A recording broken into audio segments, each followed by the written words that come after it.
di dalam surah Yunus, ya, ayat yang ke-20 sampai 28 yang telah dibacakan oleh Fathiyah Putri Pasaribu, alamat Serkam Kiri, semester 6, jurusan Pendidikan Agama Islam, ya, UIN, ya, Syekh Dijak Jamil Jambek, Kota Bukit Tinggi.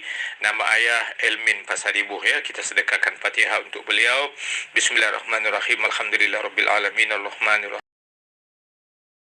مالك يوم الدين إياك نعبد وإياك نستعين اهدنا الصراط المستقيم صراط الذين أنعمت عليهم غير المغضوب عليهم ولا الضالين آمين. Ya, nama ibu Dita dengan Rambe, masya-Allah, ya.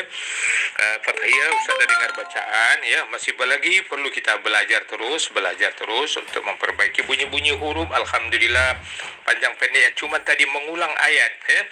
Ada beberapa ayat sedikit sangkut, kemudian lagunya, taranumnya sudah hampir, masya-Allah, ya. Terus lagi digarap taranumnya lebih bagus lagi, ya. Belajar terus belajar sehingga akhir hidup kita, ya.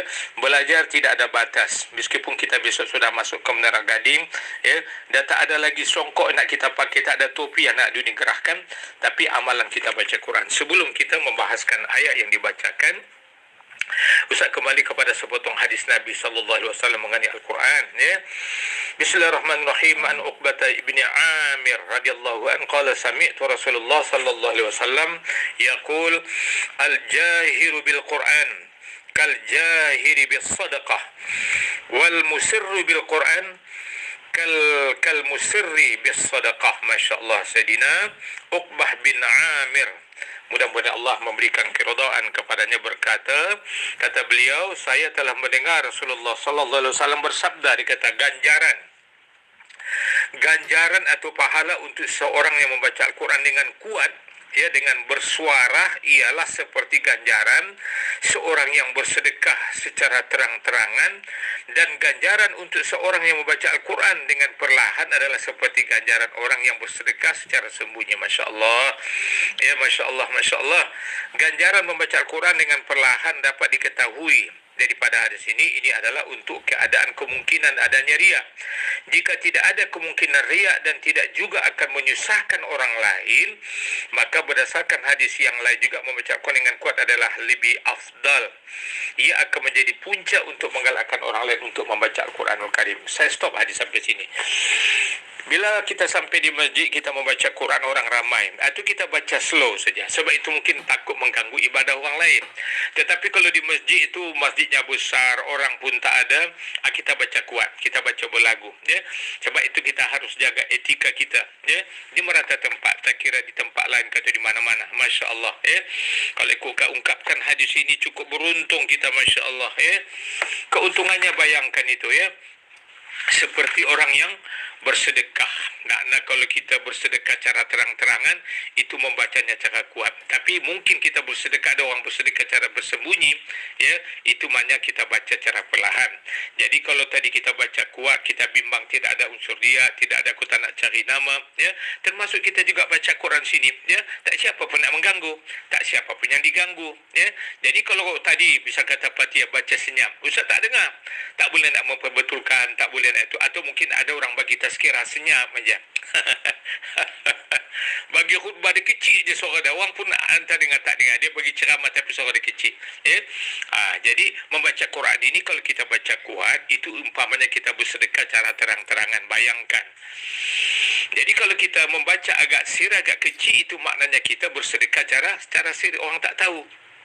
Jadi akhirnya kita ambil satu kesimpulan, baca Quran waktu agak kecil suara kita. Apabila ada, kalau kita di masjid, ada orang sembahyang sunat, bahkan ada mungkin orang yang sembahyang wajib, ya, macam saya duduk di masjid dah lama, ya, bukan nak kata saya kaki masjid, tapi bila kita ada orang baca Quran kuat, ada orang solat sunat, angin kita naik, kita macam marah tu mungkin kita nak baca, nak bagi tahu dia, pakcik, abang, cek, pak ketek, mama, mak tuan, ya, elok ketekkan suara saya, ketekkan dulu orang lain semboyang.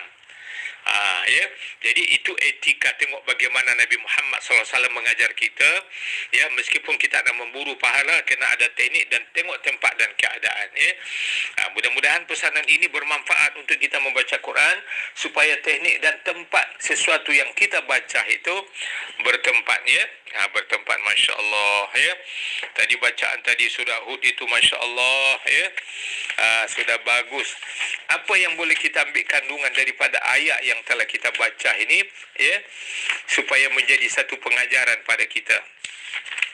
Sebenarnya Al-Quran itu bila diturunkan, tidak ada satu vision, ya, yang jelas yang akan diperdengarkan, yang akan dirasakan, supaya ia dapat menjadi satu panduan yang pasti kepada kita. Masya Allah, ya. Jadi saya nak cuba ambil ayat daripada ayat yang ke 23, ya, 23 sampailah kepada 24, lebih kurang, ya, sampai ayat 23, 22 dan 23, ya. Jadi semalam sepekan kita sudah membahaskan sedikit bahawa bagaimana orang-orang yang begitu orang kata berhasrat dengan dunia dan segala kandungan isinya, Allah akan sempurnakan hasrat mereka. Nak diperjelaskan, di samping apa yang telah saya katakan tadi, baca ayat kursi itu, pahami ayat kursi itu. Kalau nak tambah lagi, kul huwallahu ahad, Allahus samad, lam yalid walam yulad walam yakul lahu kufuwan ahad. Itu orang yang beriman dan beramal soleh. Wa akhbatu ila rabbihim, mereka tunduk kepada Tuhan mereka. Tunduk maknanya ikut suruhan perintah Allah. Kalau Tuhan kata solat, solat. Ini Tuhan kata solat, mu tak solat, tak zakat, tak puasa, tak haji, tapi minta doa nak surga kepada Allah. Kita duduk di bawah rumah ayah kita, tinggal di rumah bapak kita, tinggal di rumah mak kita, makan minum mak ayah kita bagi. Tapi satu masa mak ayah kita suruh kita tak nak, tiba-tiba nak minta duit. Agak-agak sakit hati mak kita. Kita duduk di kampung, kampung tu bukan kepunyaan kita, itu kepunyaan Tuhan. Air sebundong beredar, matahari terbit, ladang tumbuh padi jadi, gonteng dapat manakek, kelapa sawit diturunkan, segala macam buah pisang dapat. Itu kepunyaan siapa? Kepunyaan Tuhan. Semboyang tak boleh. Itu dipanggil mujrimin, orang yang berdosa. Sebab Allah selalu ingatkan kita. Saya kepada Fathia, Puteri Pasar Ibu, terus menggamit Quran dan membaca, ya, belajar terus kepada para guru-guru yang muktabir, yang mursyid, ya, supaya kita dibekalkan Allah, mengekalkan hidayah. Dan inilah bacaan kita yang paling terbaik pada pagi hari ini. Allah mengingatkan kita dengan dalam surah ayat 23 dan 24. Mudah-mudahan kita terus di bawah bimbingan wahyu ilahi Rabbi sampai ke saat kita akhir yang terhadil. Buruan kita adalah husnul khatimah. Wabillahi taufiq.